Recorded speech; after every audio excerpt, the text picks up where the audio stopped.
that it is so great to have Miss Shirley and Garrett in service with us tonight. Amen.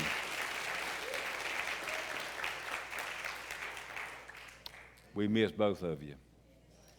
Miss both of you.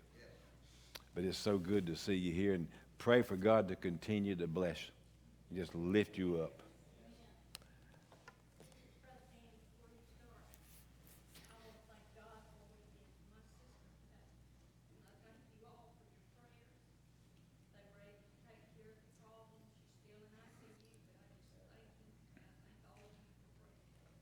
Amen.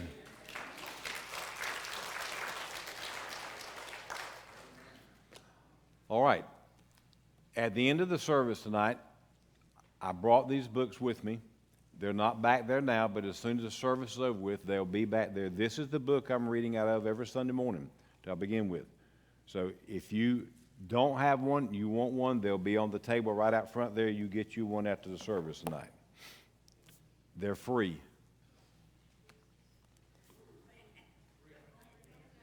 I want you to open your Bible to the book of Romans, chapter 15.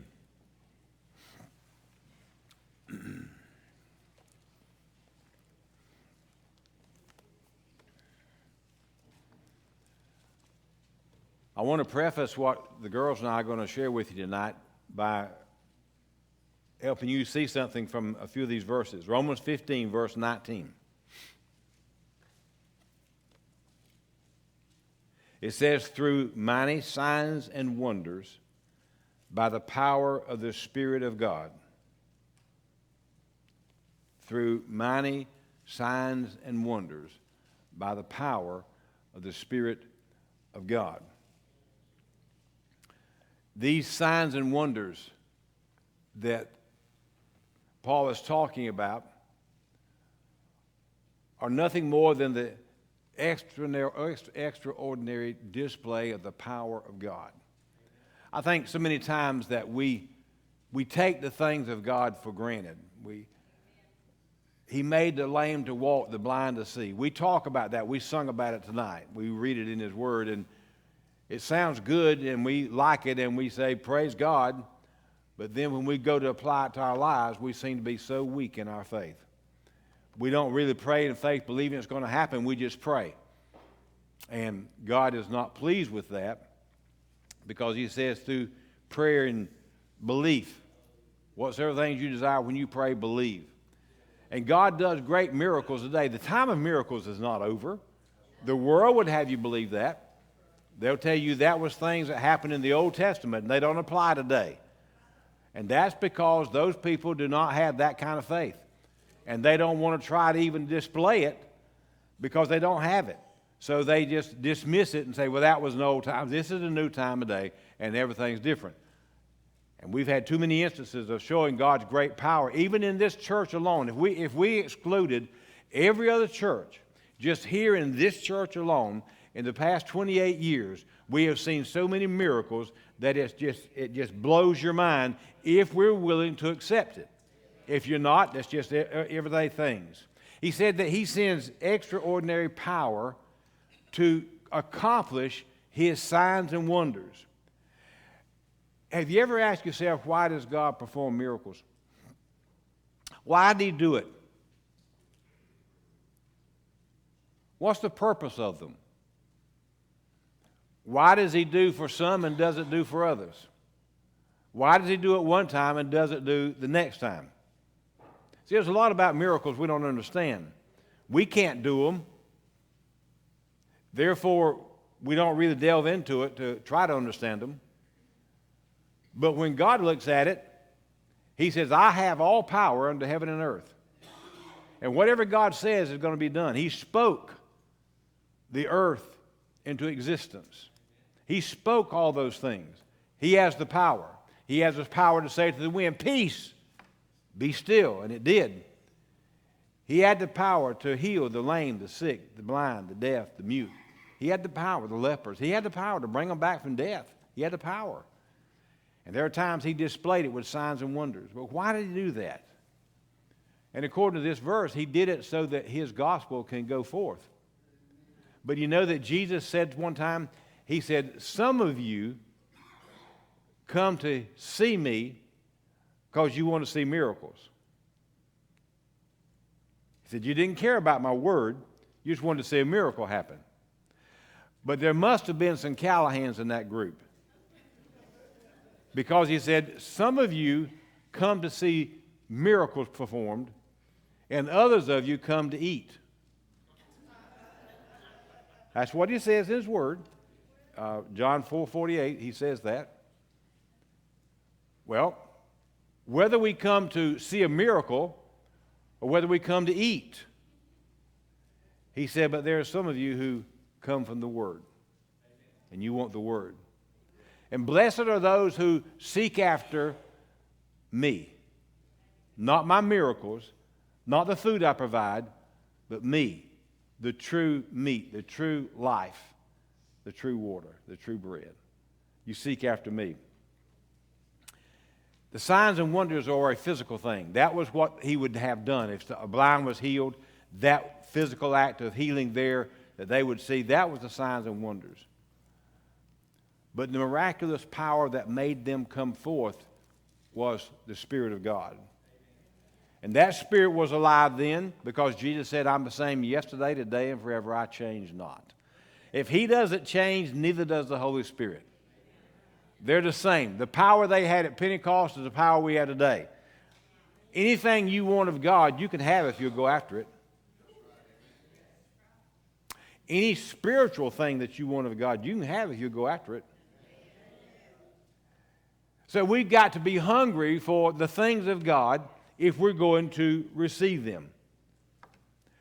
Now, if we follow Christ, if we do what God wants us to, if we believe, if we stay focused on God, if we're obedient to God, then God's grace is going to cover us wherever we are. Now, I want you to get a hold of that because that has everything to do with what we're going to share with you in just a minute. His grace will cover you. Now, we're not talking about just salvation. That's just a part of God's grace. God's grace protects us. God's grace provides for us. God's grace is there whatever we need, whenever we need it, whether we know about it or not. Do you understand that probably every one of us in this room tonight have been saved from a car wreck at one time or another, and we did not and we did not even know it. Now, there are instances that we do know, yes, that was God. But what about those times we didn't know it? That's God's grace. That's God's grace as good as those times you can say, well, yeah, God, let me tell you what God did today. There are things you can't tell us that God did, and His grace provides both of them. So it's not that every time that we come to God in prayer about something, He provides for us. He does do that, but that's just part of it. There's another whole realm out there where only God is available, and only God knows what to do and how to do it. Last night, Steph and Chris and I went over to Jessup. They were having a banquet for Shane's crib. Now, this is the group of girls that come to our church and do the dancing and the testimonies for God. And we're going to get them lined up. In fact, we talked to them last night. We're going to get them back over here very soon. They had their annual banquet last night. Two of the girls got up, and that's all they had time for last night was two girls got up and gave their testimony.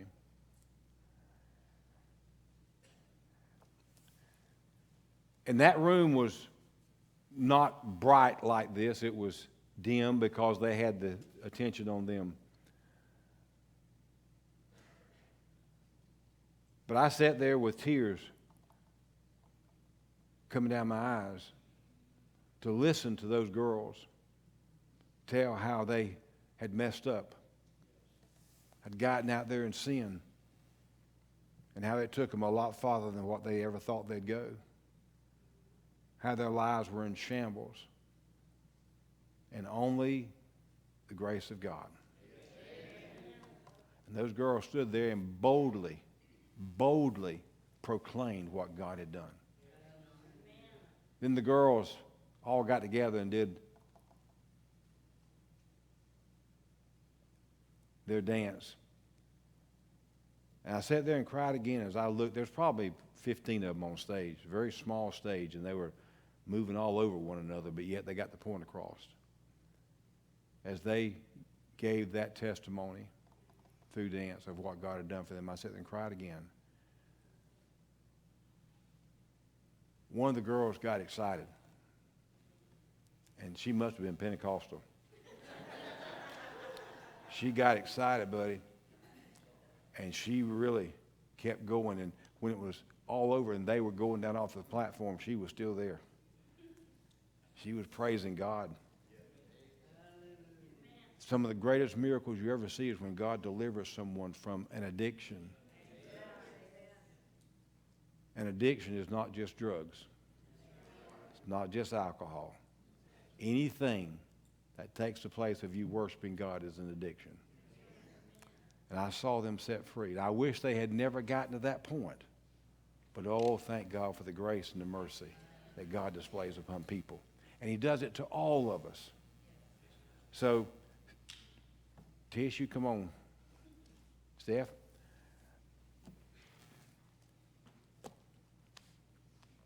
We haven't rehearsed any of this. We don't even know what all we're going to say.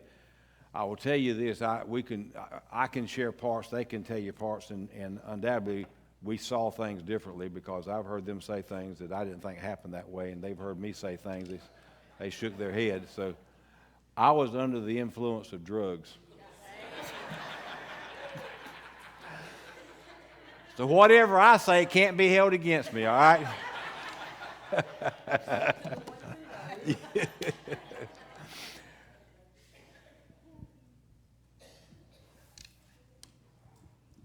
What was the date of when did you go down? On Wednesday. Huh? Yeah. On Wednesday. Before Monday. Is it before you went on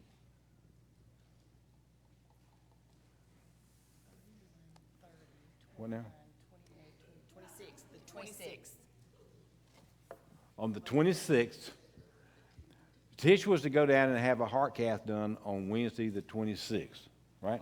Close enough. Okay. That Wednesday. Close enough. And she and Jack and the kids were out at the ball field practicing ball, and I went out there for some reason, and we were standing there talking, and I knew she was going the next morning early for her cath. Tish is still having recurring problems with her procedure that she had done, and she was having a problem, and they wanted to do a cath to see if there was something wrong. So I knew they were going the next day, so I was standing there at the truck, and I told Tish, I said, I'll be there with you tomorrow. And I got a resounding no. I don't want you there. And I looked at her, I said, no, I'm going to be there. Now, I'm going to tell you this is exactly the way that happened, and you'll see why in a minute. She looked at me very defiantly. She said, no, I don't want you there. And I looked at her, and then the next thing she said really hurt. She said, I don't want you there. I want Jack there. I didn't say I want Jack there. I didn't say you. That is you. I said I'll have Jack there. He was not under the influence of drugs, and he remembers. That's exactly. I'll have Jack there. Whatever. Now, mind you, the next day was what? Wednesday. What does he do on Wednesday? I hadn't gotten there yet. Preach. I'm just clarifying because I look like the bad daughter right now. Well, you are. But I'm saying it for emphasis. No, though, that's what she said. And I looked at her and I said, okay. And I walked off because I knew I was going. And it was my daughter. I knew I was going to be there. So I didn't bother to say a word to her. Didn't say a word to Jack. I got up the next morning bright and early and drove by myself to Jacksonville. At Callahan, I pulled in to get a cup of coffee, and when I pulled back out on the highway, Jack was sitting right there in front of me. Pulled it right beside him. Followed them all the way in. Let them go on and get in, and then I walked into the hospital and sat down. Now, Tish said, later on we talked, she said, Daddy, it was Wednesday. I knew you had church, plus I didn't want you driving down there by yourself. I believe all that. But the emphasis on what she said is important for you to see something in a minute. So we go in, and Jack and I are sitting outside. They take Tish into the back room. In a few minutes, they come out and get us, and they say, y'all can come back and y'all can sit with her. So Jack and I are back in a holding room, sitting there in chairs, and Tish is there on the table, and we're right across from the nurses' station. Of all the places we could have been in that room, we were right by the nurses' station. And we're sitting there, and all of a sudden, Tish becomes a crybaby. And she just starts. Can I take over? Not yet. She just starts crying for no reason. And that's because she is so tenderhearted and loving and sweet, and she was scared to death. Did have I didn't have an Anna. Uncle David said she didn't have no Nana. Oh, yeah. So she's just boo-hooing. And she looked at me and Jack. She said, I think her words were, I'm not scared. I'm just crying.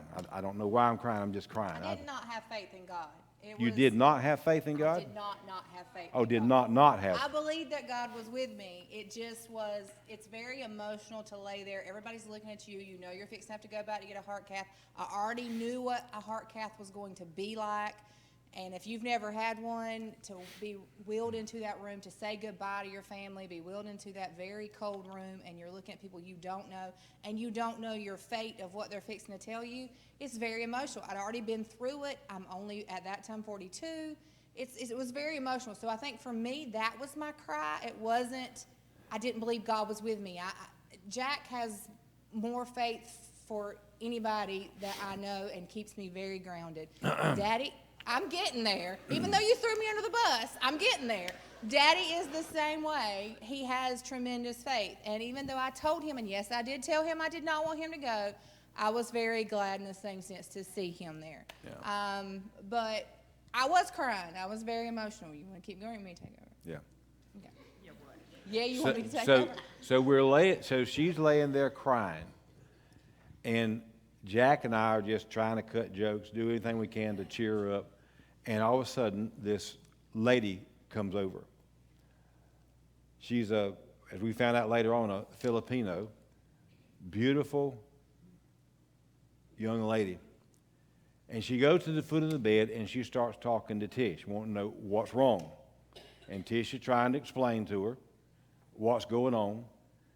And she walks around where Tish is, and she reaches over and she gets Tish's hand, and she starts rubbing her hand and starts talking to Tish about all this stuff in the way that only a nurse that believes in TLC, like they're supposed to, can do. She kept on with Tish, and Tish calmed down a little bit.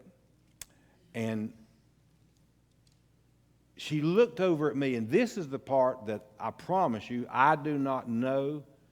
I do not understand. I don't think Tish can tell you. I don't think Jack can tell you. I don't think so. But we're just sitting there, and she's across the room, standing up, talking to Tish, and me and Jack's on the other side. And I think she might have said, "Is this your daddy?" Something like that. I don't know. She just somehow, We were talking about family history. Yeah, family history, and we put it. She put it all together, and for some reason she started asking me questions.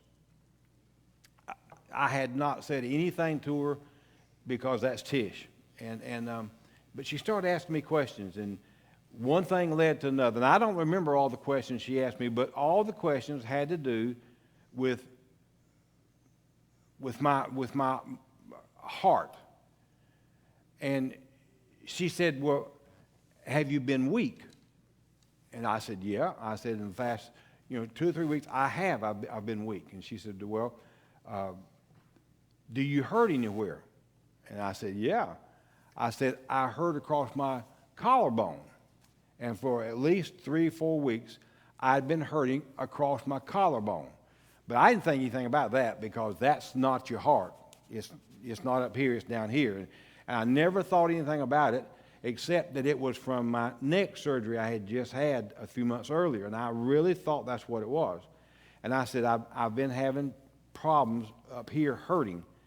And I don't know, what are the questions she asked, honestly and good. I don't know. She went through a battery of questions with Yeah. me. I mean, it was almost to the point of asking everything maybe somebody asked if they were in the ER. I mean, she really went through a battery of questions. And you have to remember, now I'm still laying there, Right. you know, and it's not me anymore, which I've quit crying by this point, and they're just talking away, and she's asking him all about all these different things. You want me? Go ahead. Okay. And then she just kind of looks at him and she goes, "Sir, I'm really concerned. Like, I don't like the things that you're telling me. I don't like what I'm hearing." She said, "Who's your doctor?" And this lady, her name is Faye, and she's like the head nurse of this whole entire section. So if y'all ever go, she's going to be there. She kind of runs and sets the appointments for every doctor that does anything in that department. And he said Mikulik, and she said, "I'm going to go text him. I just don't like the things you're telling me." And she walks away, and she turns back around before she gets to the desk. She said, "And you've had a heart cath before, correct?" And he said, "Yes." And she said, "It was such and such, right?" "Yes." She said, "I'm going to look at that too." So she walks away. Now, mind you, we're not there for him, but he still made it about him. I'm just kidding. I'm kidding. I will say, Daddy, I thought you were going to say this. He was scheduled to actually have a heart cath the Monday before Tish's, and they called, or a stress test, Right, a stress test, and they called and canceled it. And this was the second Right. time in 2 months that they had canceled his procedure and put it off. So Yeah. then she got real concerned. So she goes, and she's gone for a little bit. She goes to do her thing, and she comes back, and she said, I have texted Mikulik. We've gone back and forth. He doesn't like it either. He's very concerned that, you know, he wants to see you. He wants you to do a heart cath. Can you do a heart cath? Mind you, still not gone yet, still over here. And he said, yeah. I mean, I looked at him, he looked at me, and I was like, yeah, you can do a heart cath. And she's like, all right, I'm going to go see if I can get that scheduled. So there she goes again.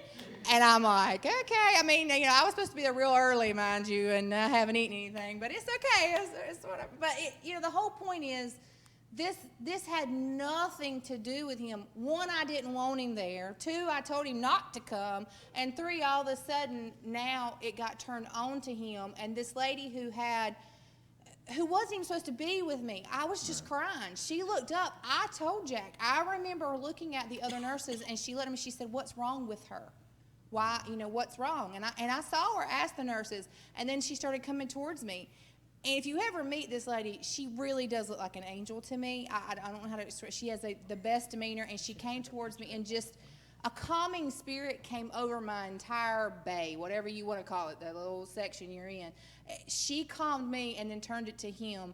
So she goes off, she comes back, and she says, "Hey, can you have it Friday? Now, this is Wednesday. Can you have your heart cath on Friday?" And he's like, "Yeah, I can do that."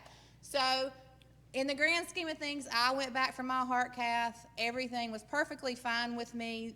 The doctor said my heart looked wonderful. I have no damage from previous. I mean, everything was great. Told me I didn't need to have another heart cath for a while and could come off all my medicine. Not my normal doctor, but, you know, but still, it all worked out wonders. And to add to your story, just because this is part of finishing out my story, when I got back, I told one of the nurses, when I had my heart attack, there was the second I had my heart attack, did the heart cath, got the stent, and had to go back 2 weeks later for another heart cath because something wasn't right. I think, honestly, it was stress on my part, but I just still wasn't right. So I had to have another one. When I went in to the heart cath lab the second time, there was this man in there, and he wore a brown jacket, and it was fuzzy, one of those fuzzy jackets, and he leaned over and he said, "You seem real emotional." And I said, "Yes, I am." He said, "Can I pray with you?" You know, anybody can pray for me. But he prayed, and a calming spirit came over that room. And I did the heart cath. That heart cath was fine. Never saw that man again. Never. His name was Paul. Never got to see him again. Then COVID hit. I was going to go back and thank that man because I wanted him to realize what he had done for me, because prayer is powerful, especially when you're emotional, for somebody to pray, and he was a very calming spirit. So as all this happened that day, one of the nurses, I was explaining that to her, and I said, "Never got to thank that man. I never got to tell him." She said, "Are you talking about Paul?" "Yeah." She said, "He's here. Would you like to see him?" Yes, I would. And he came back, and I got to thank him and tell him how grateful I was for just the mere fact that he took the time just to pray over me. and to care that much, because he didn't know me from anyone. So not only did we get that closure for mine, because I had prayed a long time to have that closure for that man, because if I didn't remember much, I remembered that man for praying for me. So I will tell all of y'all, when God leads you to pray for somebody, do it, because there is a reason he's telling you to do it. Right. But, you want to go from there? Yep. Meanwhile, Stephanie's in Waycross, worried to death about this one, not sure what's going on because nobody's telling me. And I get a text from someone that says, "Hey, Steph, I'm going to have a heart cath on Friday. I'll tell you more later." She did. And I said, "You text her?" He said, "Yeah." He said, "I didn't want to worry her." I said, you might better call her. Mind you, later came 2 hours later, and I'm sitting there freaking out, and I call my husband. I'm like, I don't know what's going on, but somehow Dad's having a heart cath on Friday. Yeah. Whenever God works things in your life, you have to trust him. 2 weeks prior to that, I was to have a stress test. I was to have 3 tests: a stress test, echo, and what? Heart monitor. When Dr. Mick had seen me on one day, he said, "Danny, I don't like what I'm seeing. I want you to have these tests done tomorrow." When I got out to the desk, the lady there, I said, "Dr. Mick wants me to have these tests tomorrow." She said, "We can't do it tomorrow. It'll be next week." I said, "Okay." So next week comes, she calls me ahead of time, says, "Our people had the COVID. They can't do your test. It'll be next week." I said, "Ma'am, I'm going to be dead before you do my test." Come the next week, she puts it off for 2 weeks. In the meantime, Tish goes to have her heart cath. I'm sitting there with her. Faye is talking to us. And Faye, when I told Faye I was supposed to already have the test, but it's not going to happen the next week, and I said, "Faye, they're going to let me die before they do the test." She said, "Well, just wait a minute." Now, that's why God put these tests off. That's why she didn't want me to go. That was the first thing. I could have said, "All right, I'm not going." Solve that. But because I said, "No, I'm going," see, the devil's going to always put obstacles in your path to make you follow God's will. I could have fussed and fumed about those tests not being done. But God had a perfect plan for my life on down the road. Now, whenever they tell me that I'm going to have my heart cath Friday, this is a Wednesday, she does her test, we come back home. We go back Friday to have my heart cath. And I packed me a little bit of clothes because I didn't know what all was going to happen. And I get there and have the heart cath. And the next thing I know after the heart cath is that we're going to do open heart surgery on you. I had no clue. I never dreamed in a million years I had anything wrong with my heart. Never. The pain was in my neck. I never dreamed it. And I know they didn't. I'll show you another miracle that happened prior to that. If you ever gone to a heart cath or to sit with someone, it usually takes a while. Tish you were supposed to be there at I got there at 9 something. I don't think she had it like 4:30 that afternoon, just to show you. We got there, checked in, sat down. We hadn't sat down probably 10 minutes, and we opened the door, and Dr. Mikulik was in there with another patient, and he saw Daddy. He goes, "Hey, Mr. Callahan."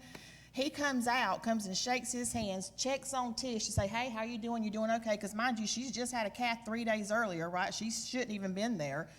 And we said, "Okay." He said, "I'm going to take good care of you, Daddy. Everything's going to be okay." We said, "Okay." He said, "We'll take you back in just a minute." They took Daddy back 5 minutes later. They said, "Okay, give us about 10, 15 minutes and then you can come back." Tish and I got our stuff. We sat down, and all of a sudden they said, "Callahan family." We were like, "Oh, okay." So we go back there in the back and we sit down and we talk to them. And it was, well, They gave him offered him calming medicine. They didn't offer me any. no, he just wanted to know what was for lunch. I was like, He "Where didn't was care. mine?" Like, I'm over here crying like Yeah. a baby. They didn't offer me squat. They offered him calming medicine. So we got done with that. We said our goodbyes. They said it'll probably take about 20 minutes or so. We said, "Okay." We've been through this before. So we got our stuff, and Tish and I got everything. We went and sat down, and it wasn't probably 15 minutes. And all of a sudden, Mikulik was at the door and said, "Callahan family," and we were like, Faye walked across. yeah, Faye walks across, and she goes, "Has Dr. Mikulik talked to y'all?" And we said, "No." And she goes, Okay. And she kept walking. And we knew then something was up because Faye would have come over and said something. And so, 15 minutes later, they call us to the back. And then Dr. Mikulich says, can't help him, gotta have a total open heart surgery. And me and Tish looked at each other and we said, what? I mean, we were prepared to come home, and he said open heart, and Tish grabbed my hand, and she was like, well, what do you mean? So he, of course, he diagrams, if you don't know Dr. Mikulich, he diagrams everything, and just to show you where Dad's was, I'm going to use you, you're my thing here. I don't need that, I have you. I know. But seriously, just to show you, when he came in, he told us, your heart's here. There's an artery that goes back behind the heart and comes up this way, and then there was one that went this way. Daddy's, where they interceded right here at the top, where what I call the widowmaker that goes down to the main one you don't want to have messed up, right? Right here at the top, he was 90% blocked. This one going behind the heart leading up was 100% blocked. And so we looked at him, well, why can't we do a stent, right? Everybody walks out with a stent. Why can't we have a stent?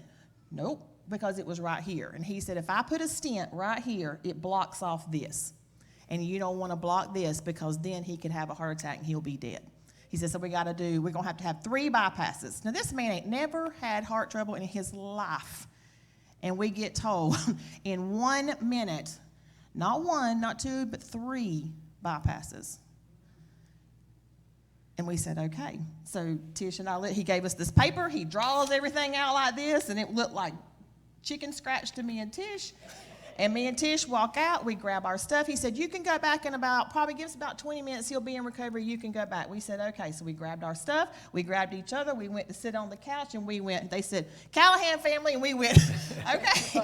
And we took off, and we went right back to the back. And I tell you that because normally these things go really long, like you're there all day. But just to show you how God was in this, we walked to the back, and we didn't even have time to look at Dad and say, Dad, I'm so sorry, or Dad, it's going to be okay. Next thing we know, there were nurses coming in.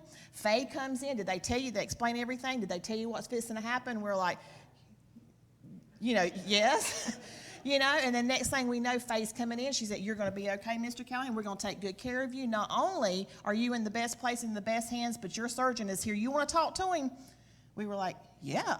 So Dr. Lee comes in, who's going to do this open heart. Now, he's not very personable, but he saved my daddy's life, so I don't really care. He walks in, 2 things, tells us this is going to happen. Any questions? And we were like, no, sir. I mean, we're still in shock at this point. And then the next thing we know, Faye comes back in and she says, listen, I've got Debbie. It's Debbie, wasn't it? I got Debbie here. Debbie used to work down there in the heart cath unit with them. Do you want her to come in and tell you everything that's going to happen? And I looked at Daddy. I said, do you want to know? And, of course, Daddy's like, yeah. And, of course, Tish was like, yeah.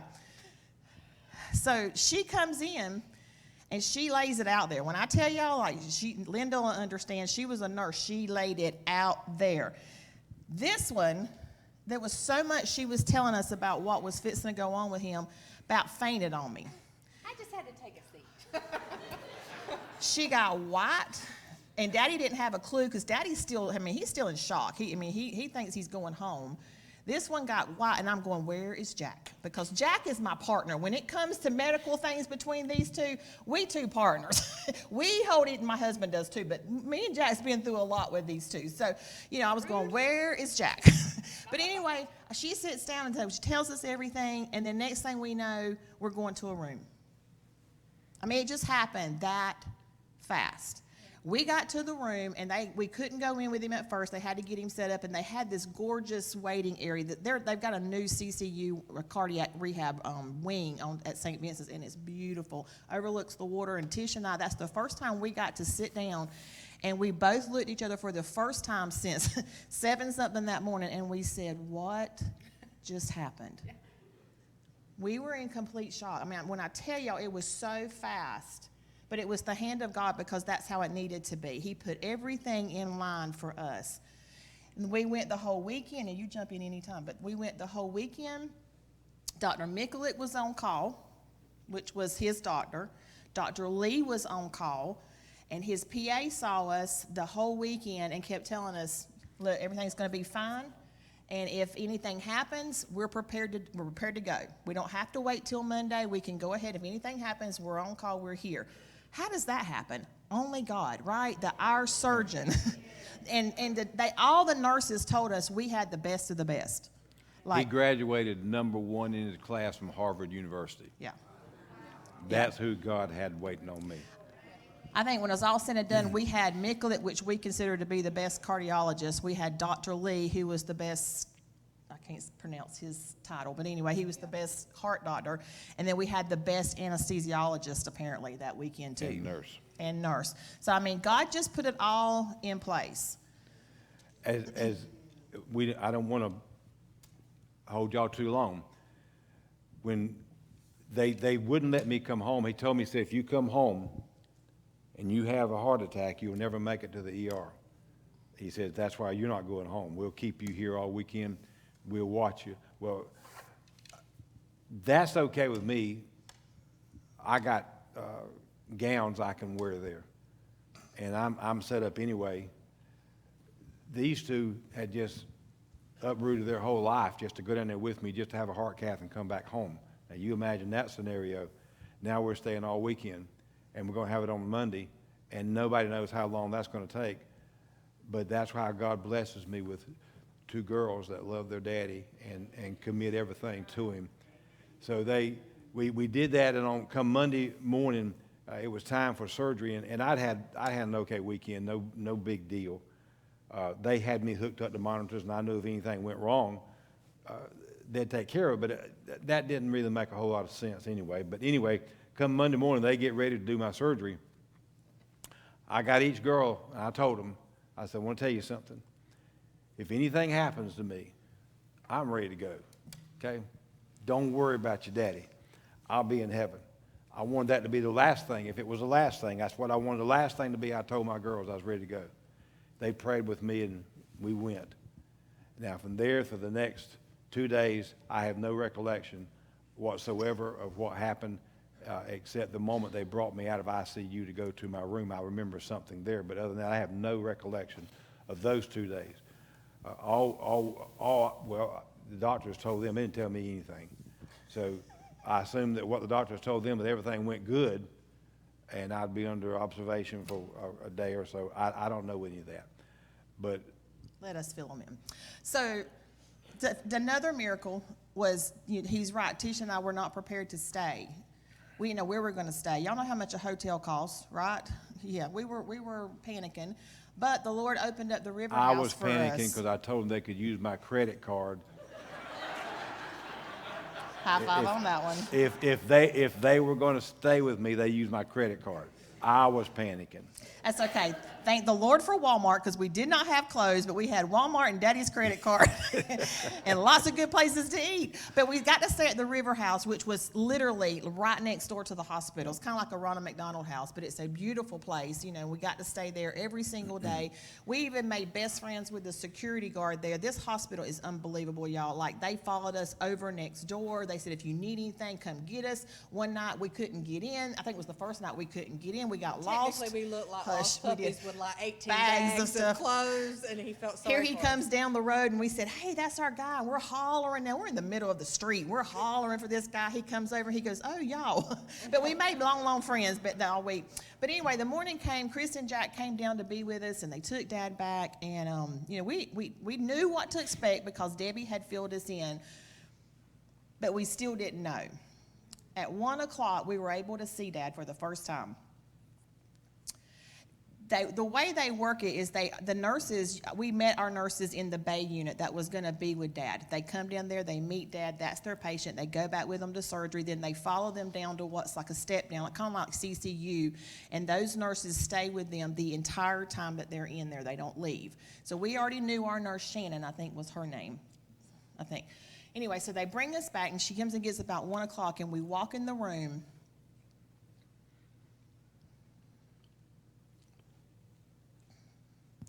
Dad was hooked up to about 8 different machines. He was on a ventilator, was not responsive to us. But I tell you that because if that lady had not prepared us, I don't think Tisha and I could have handled it. But she had already told us what was going to happen and how he was going to look, how he was going to be set up. So we were prepared. Those nurses walked us through every single machine. I have no clue what they do, but she walked us through every last one of them, told us what he would be going through throughout the day, told us that we could come in intervals to see him. And that afternoon, if he did okay, they would try to get him up and try to sit him up. So we were like, okay, so we stayed for a little bit. We left. We went back up to the river house with the boys and kind of hung out the afternoon. About 5 or so, they left, and we went back. And when we walked in, Dad was sitting up in the chair. And we just looked at each other like, what? You told us you were going to wait till 5. And they said, oh, he's doing so well. We went ahead and got him up. So he's sitting up there in the chair, doesn't have a clue what's happened. He just wanted his girls. So we got over there and we talked with him for a little bit. We got to spend some time, and we thought this was like ICU. You know, we could only stay like an hour or so. And the nurses were like, oh, no, you can stay as long as you want to. We were like, really? So I think we stayed till about 8 or so. We went home, or we went next door. Next morning, they said they'd probably, if he did really well, they'd step him down to the step-down unit. So we get there the next morning. He's already up. He's already walking with physical therapy. Yeah, they called us and said, we're fixing to take him on down. Yeah. So we get there, and we go down to the back to the first floor, wasn't it? There's so many floors. We were on different, I think we were everywhere. Went on down to the next floor where we were, the second floor, and that's where he stayed the rest of the week. Had a great day on Monday. He stayed in CCU. Second day, Tuesday, had a great day. You know, everything was fine. He was kind of out of it most of the day. Wednesday, great day. About Wednesday afternoon is when he started having fluctuations with his heart rhythm. Everything started just kind of going crazy, and they, we were sitting there in the room, and we thought everything was fine. I mean, he's cracked jokes, so just to make this, Yeah. he's been joking. He's kind of getting back to normal. Like it's, you know, it's him, and Yeah. it changed drastically. So All of a sudden, the door came, there was 2 double doors, and the double doors came flying open, and about 6 nurses all rushed in at one time. Didn't say a word to us, just gently went over. They were very calm, which made me calm. Walked over and to Daddy, and they started asking Mr. Callahan, are you, how you doing? Are you hurting? Are you how's your chest feeling? Or can you breathe okay? Checking his vitals. He's still cutting jokes. Next thing we know, we heard on the system, Tish did, she said rapid response team. And Tish says, was that for Daddy? They just called rapid response team. And I said, I don't know. Now she's starting to panic. I'm the more calm one in the family. I'm not a panic. No. It just, I get emotional. Right. And so I'm trying to hold it together and not get too scared, because I don't want her to see me scared, because that would make her more scared. So I'm trying to hold it together. I said, it's okay. Next thing we know, they're bringing the paddles in, and they're putting paddles on Daddy.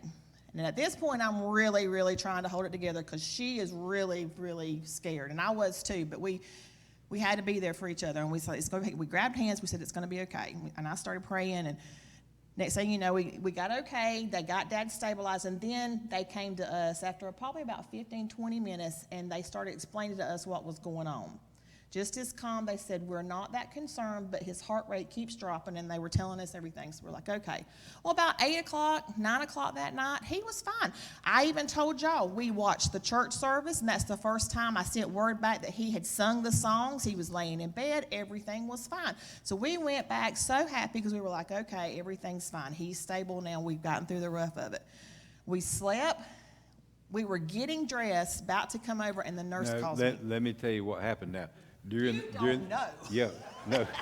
During the night, they had me hooked up to all these monitors, and I would wake up during the night, and I noticed my heart was beating hard, and I couldn't understand what was wrong, and my heart beat so hard at one point, the bed moved. That's the honest truth. And I thought, I thought, well, if it's bad, they'll come in here, because I'm hooked up to a monitor.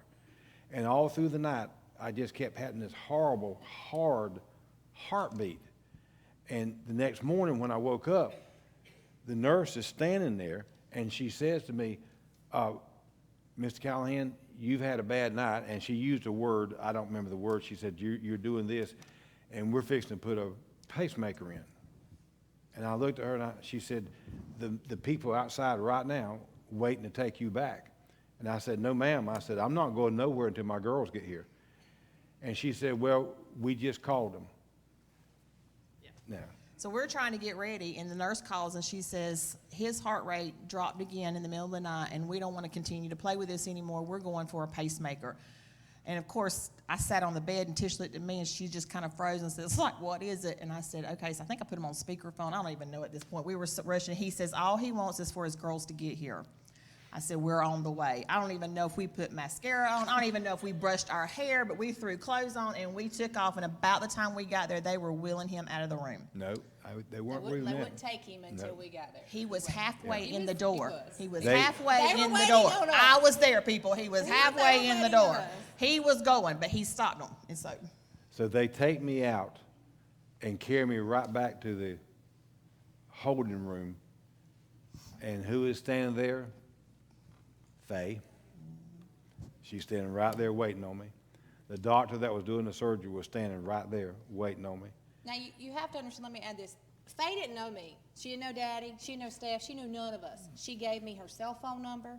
She said, if anything happens, you text me. If you need me, you call me. I texted her that morning. I said, listen, something's not right, and they're gonna do a pacemaker.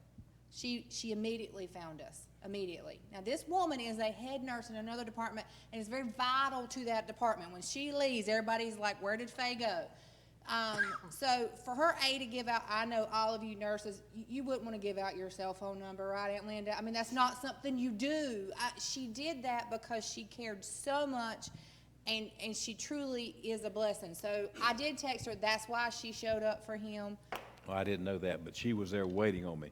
So they take me right on back, put the pacemaker in. I come back out. I don't know the amount of time, but when I get back to the room, one of the first things I told the girls, I said, I'm gonna tell you something. I can tell you right now, I already feel better. I just knew it. It just something about my heart now was different, and I said, I feel better. So they got it under control. We spent two more days there in the hospital. Faye's husband is also a nurse. He worked on another floor, midnight to day. Every night he came to my room to see me and to talk to me and shared with me about the Lord. Her husband, his name is Mike, wonderful, wonderful man. So we have both of them covering us in more ways than one.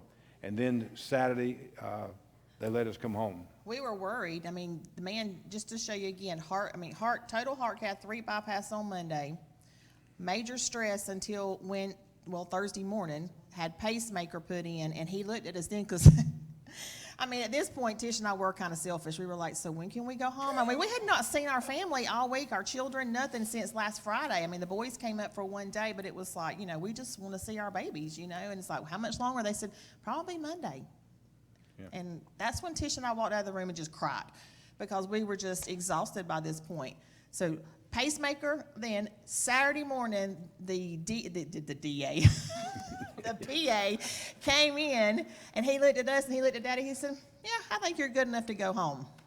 We were not prepared. We had said we weren't coming home till Monday. So, I mean, you just look, in a week's time, that's unheard of. That's God, guys. That is nothing but God. We should not have been home that soon. And he's been a bundle of joy since.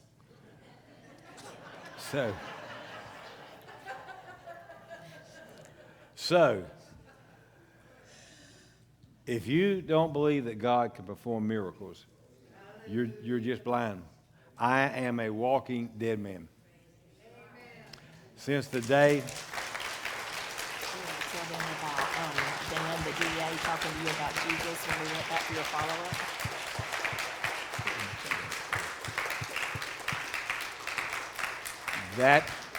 that hands for God. That hands for God. When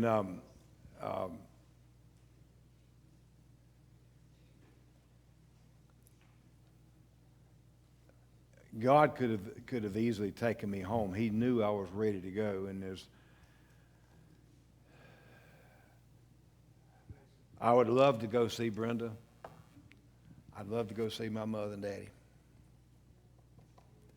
Don't want to leave, but I was ready to go, and it's okay with me to go now or to have gone then. God had another purpose. These series of events are real. I don't think any of us have made up anything, and we certainly hadn't told you everything. But I had the most unbelievable care, and God put the most unbelievable people in line to take care of me. But I go back to the point, I don't want you to go, and had I have listened, I would have probably be dead now. Because I wasn't even scheduled to have a stress test until the next week. The odds of my stress test coming back abnormal. I truly believe to this day that I was used by God to get him there. Oh, I know that. I don't think, or I do not believe anything was wrong with my heart when they did my stress test. I think my heart is perfectly fine. Humanly, yeah, I didn't want to do it again. All the goodbyes are very difficult for me. But in the grand scheme of things, if I was facilitated to use for him, for God to do something in his life, I thank God every day for that. But not only that, because of what she just said, when she finished her stress test, the doctor stood there and looked at her and said, there's nothing wrong with your heart whatsoever. In fact, don't ever let anybody ever tell you need another heart cath, because you don't. Your heart is perfect. That's what the doctor told her, and I believe that was God honoring her. To all that happened, I don't know what all God has in plan for me. I don't. There's something. Whatever it is, I'm willing to do it. I don't know what it is. I've always said I'd like to die right here, and I plan on it. But I don't know what God's got. I'm going to be ready. I'm going to do it. I'm going to preach the truth, because I wake up every morning, every day of my life since that has happened to me. I wake up and I say two things. God, thank you for saving my soul, and God, thank you for saving my life, because he's done both of them. I love the Lord. I'm here because of him. You're a great church. You make it easy for somebody to stand up here and preach the word. I just want us all to draw closer to God. That's my heart's desire, because I realize we're one breath away. And I know that without the mercy of God. So make sure. Anything else? I will say this. I just want to thank the church. You know, when you're in that situation like that and it's only the two of you there, it gets kind of lonely. You know, there's only so much lifting up you can do with each other, you know, even though we were super close to do that. But every day we would read your messages, and we would read your messages to Daddy when he was awake. And just the prayers and the thoughts and people just wanting to go and do. You'll never know how much Tish and I really appreciate that. So thank you from us. And for Jack and Chris for being Holding down the selfless house. and keeping going with our kids, and, you know, not complaining that we weren't there for that length of time. I'm thankful that I can, you know, have a husband and a brother-in-law that support us that way. So. Well, I started to say the same thing. I've got two great sons, and they gave up their life as they knew it for me for that week, and I will never, ever forget it. And I'm just thankful. I'm blessed all around. So I love the Lord. I thank him for what he's done for me, and I'm ready to go forward. I'm getting my health back every day and getting my strength back every day, and God's good to me. And if he's good to me and I follow through what he wants, he's going to be good to you. So let's just make this journey together. Don't doubt God. Don't doubt God. And when things go the way you don't want them to go, don't doubt God. I called, Ricky had to have a heart cath done. I called Faye the night before, and I said, Faye, got a buddy of mine right there in the church. I said, he's like a brother to me. I said, he's coming in the morning to have a heart cath done. Will you take care of him? She texted me back. She said, I got him. I'll take care of him. She was there the next morning for Ricky. That's what kind of friend. And Faye and her husband are going to come and be with us at some point. He now is traveling as a traveling nurse. He's in Arizona right now, and he's taken over that job. So I don't know how we're going to do it, but Faye told us the other day when we were there, she said, we want to come down and see y'all, and we're going to come. And they want to come to Waycross. They've never been here before. So they're going to come down, and we're going to get to introduce them to you here in the church and let you see one of the ladies. I told her every time I see her, I say, Faye, thank you for saving my life. I told Dr. Mick, I said, thank you for saving my life. Had I been able to talk to Dr. Lee, which I didn't, I would have told him, thank you for saving my life, because they all had a hand in it. And Dr. Lee's PA is the one that took up so much time with us, the PA. The last visit that we had, since then, the only visit we've had with him, when he turned us loose, when we got through talking, he stood there and talked to us about the Lord and how God has saved his soul and where he goes to church. God's so good. We gave out the coins. Oh, yeah. Gave out every coin I had. Yeah. So it's been good. I love all of you. It's been a good day. Thank you for listening, and I pray that God will bless you. Don't forget, those of you who want one of the books, I've got them. They'll be on the table back there. Get them when you go out. Father, we love you. We thank you. You're an awesome God. I can't thank you enough for what you've done for me and for my family. The only way I can do that, God, is to live for you. And I plan for the rest of my life to do what you want me to do better than I've ever done it before, because I know that lives are at stake. God, this miracle you gave to me so others can see it. Why? To help them believe, to help them accept the word. You can't deny what you've done. You can't deny it, God. I know that. You can't deny it. So we need to embrace it and realize that God loves every one of us in here the same way. And he would do the same thing for us. All we got to do is live for him and just be ready. See, grace covered me when I wasn't praying for it because I didn't know about it. That's amazing. Your grace. I didn't pray and ask you to heal me because God, I didn't know anything. So you looked at me and you took care of me anyway. And thank you for that. Bless my family and keep us all close together. Bless my church family, God, that we can be close together, worshiping you and depending on you for everything in our life. And help us to live in such a way as to please you. Thank you, Father. We love you in Jesus' name. Amen.